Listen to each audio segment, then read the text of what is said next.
طیر اعناقها کاعناق الجزر۔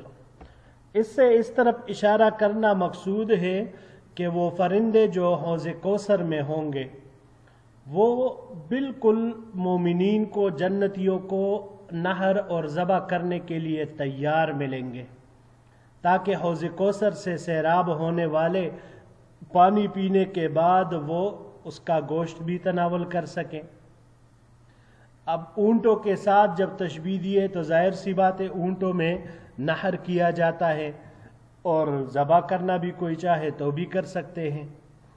یہی وجہ ہے کہ حضرت عمر رضی اللہ عنہ نے عرض کیا کہ اللہ کے رسول، جب ان کی گردنیں اونٹوں کی طرح ہوگی پھر تو وہ خوب موٹے، تازہ اور آسودہ حال یعنی خوشحال ہوں گے۔ تو آپ علیہ السلام نے فرمایا کہ اس کے کھانے والے اس سے کہیں زیادہ آسودہ اور توانا ہوں گے۔ اللہ جل شانہ ہم سب کو نصیب فرمائے اس کا کھانا اور حوض کوثر میں آپ علیہ السلام کے دست مبارک کا پانی، آمین۔ بڑھتے ہیں اگلے باب کی طرف۔ باب ما جاء فی صفت خیل الجنت، یہ باب جنت کے گھوڑوں کے بیان میں ہیں۔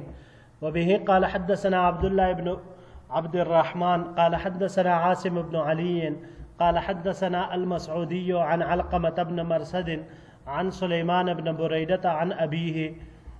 ہمیں روایت کی عبداللہ ابن عبد الرحمن نے، انہوں نے عاصم ابن علی سے، انہوں نے روایت کی مسعودی سے، انہوں نے علقمہ ابن مرثد سے، انہوں نے سلیمان ابن بریدہ سے، یہ اپنے والد بریدہ سے نقل کرتے ہیں ان رجلا سأل النبی صلی اللہ علیہ وسلم، کہ ایک شخص نے حضور نبی کریم صلی اللہ علیہ وسلم سے سوال کیا، فقال، اور عرض کیا، یا رسول اللہ صلی اللہ علیہ وسلم حل فی الجنت من خیل، اے اللہ کے رسول صلی اللہ علیہ وسلم کیا جنت میں گھوڑے ہوں گے؟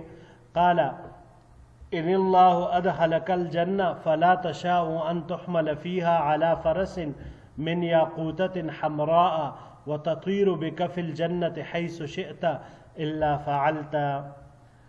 حضور نبی کریم صلی اللہ علیہ وسلم نے جواب دیا کہ اگر اللہ نے تمہیں جنت میں داخل کیا تو تم جب چاہو گے ایسے گھوڑے پر سوار کیے جاؤ گے جو سرخ یاقوت کا ہوگا، اور وہ تمہیں جنت میں لے کر جائے گا جہاں تم چاہو گے، اڑتا پھرے گا۔ قال، راوی کہتے ہیں وسألہ رجل، ایک اور شخص نے سوال کیا، فقال، اور عرض کیا، یا رسول اللہ حل فی الجنت من الابل، اے اللہ کے رسول صلی اللہ علیہ وسلم کیا جنت میں اونٹ ہیں؟ قال فلم یقل له ما قال لصاحبه فقال ان يدخلك الله الجنة يقول لك فيها ما اشتهت نفسك ولذت عینك۔ تو حضور نبی کریم صلی اللہ علیہ وسلم نے اسے پہلے صاحب کی طرح جواب نہیں دیا، بلکہ ارشاد فرمایا کہ اگر اللہ نے تمہیں جنت میں داخل کیا تو تمہارے لیے جنت میں ہر وہ چیز ہوگی جسے تمہارا نفس چاہے گا اور جس سے تمہاری آنکھیں لطف اندوز ہوگی۔ وبه قال حدثنا سويد قال حدثنا عبد الله بن المبارك عن سفيان عن علقمة بن مرثد عن عبد الرحمن بن ثابت عن النبي صلى الله عليه وسلم نحوه بمعناه وهذا اصح من حدیث المسعودی۔ اور اسی طرح روایت کی سوید نے، انہوں نے عبداللہ ابن مبارک سے، انہوں نے سفیان سے، انہوں نے علقمہ ابن مرثد سے، انہوں نے عبد الرحمن ابن ثابت رضی اللہ عنہ سے، انہوں نے حضور نبی کریم صلی اللہ علیہ وسلم سے اسی طرح اسی کے ہم معنی روایت کی ہے، اور یہ روایت زیادہ صحیح ہے مسعودی کی روایت سے۔ آخری سلائیڈ کی طرف بڑھتے ہیں جی۔ وبه قال حدثنا محمد بن اسماعیل بن سمرة الأحمسي قال حدثنا ابو معاویة عن واصل بن الصائب عن ابی ثورة عن ابی ایوب قال، ہمیں روایت کی محمد بن اسماعیل ابن سمرہ احمسی نے، انہوں نے ابو معاویہ سے، انہوں نے واصل ابن الصائب سے، انہوں نے ابی ثورہ سے، انہوں نے حضرت ابو ایوب رضی اللہ تعالی عنہ سے، قال اتى النبي صلی اللہ علیہ وسلم اعرابی فقال،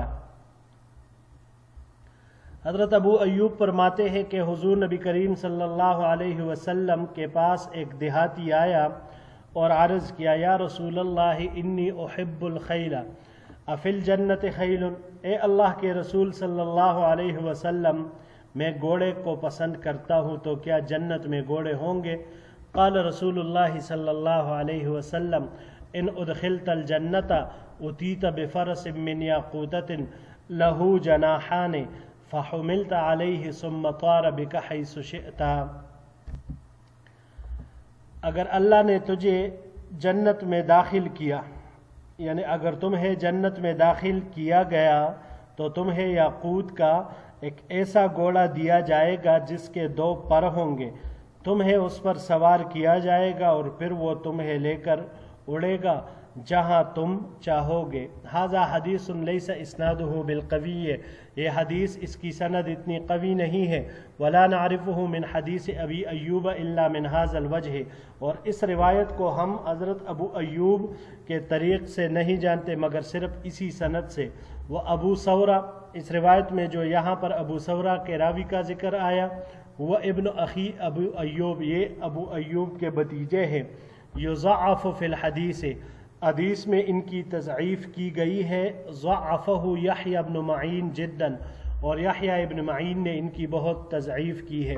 وسمعت محمد بن اسماعیل یقول، اور میں نے امام بخاری رحمہ اللہ کو فرماتے ہوئے سنا، ابو ثورہ ھذا منکر الحدیث یروی مناکیر عن ابی ایوب لا یتابع علیہا، اور ابو ثورہ یہ منکر الحدیث ہے جو کہ ابو ایوب سے منکر روایات نقل کرتے ہیں جن کی کوئی متابعت نہیں ہے۔ جی عزیز طلباء کرام، جنت میں گھوڑے اور اونٹ، اب روایات میں تو ہے، قرآن کریم میں بھی ہیں، وَلَكُمْ فِيهَا مَا تَشْتَهِي أَنفُسُكُمْ، تو اب وہاں پر گھوڑے اور اونٹ ہوں گے یا نہیں ہوں گے؟ تو حضور نبی کریم صلی اللہ علیہ وسلم نے ان صحابہ کرام کے سوالوں کے جواب میں فرمایا کہ وہاں پر تم جو چاہو گے تمہیں دیا جائے گا۔ گھوڑے کی خواہش ہے تو سرخ یاقوت کا گھوڑا تمہیں دیا جائے گا جس کے 2 پر ہوں گے، اور جنت میں جہاں تم جانا چاہو گے وہاں تمہیں لے کر اڑتی پھرے گی۔ اب حضور نبی کریم صلی اللہ علیہ وسلم نے جو بیان فرمایا کہ تمہیں جنت میں گھوڑے اور اونٹ ملیں گے، تو اس کے محدثین نے 2 مطلب بیان کیے ہیں کہ دیکھیں، اگر جنت میں داخل ہو گئے ایک مرتبہ تو پھر جو کچھ جیسے تم چاہو گے تمہاری خواہش کو پورا کیا جائے گا۔ اگر دنیا کے گھوڑے اور اونٹ استعمال کرنے کا من کرے تو اللہ جل شانہ اس کا بھی انتظام کر دیں گے۔ جنت ہے، وہاں پر تو ہر چیز پلک جھپکتے ہی حاضر ہوگی۔ اور دوسرا مطلب اس کا یہ بیان کیا ہے محدثین نے کہ جنت میں ایسی سواریاں ہوں گی کہ جو انسان کو دنیاوی جانوروں سے بے نیاز کر دے گی، نہ پھر ان کو دنیا کے گھوڑے یاد آئیں گے، نہ دنیا کے اونٹ یاد آئیں گے، اور کوئی بھی ایسی چیزیں پھر ان کے خیال و خاطر میں بھی نہیں آئے گی۔ جی عزیز طلباء کرام، یہی تک ہمارا آج کا سبق تھا۔ انشاءاللہ العزیز زندگی رہی تو اگلے درس میں ایک نئے باب کے ساتھ پھر آپ کی خدمت میں حاضر ہوں گے۔ السلام علیکم ورحمۃ اللہ وبرکاتہ۔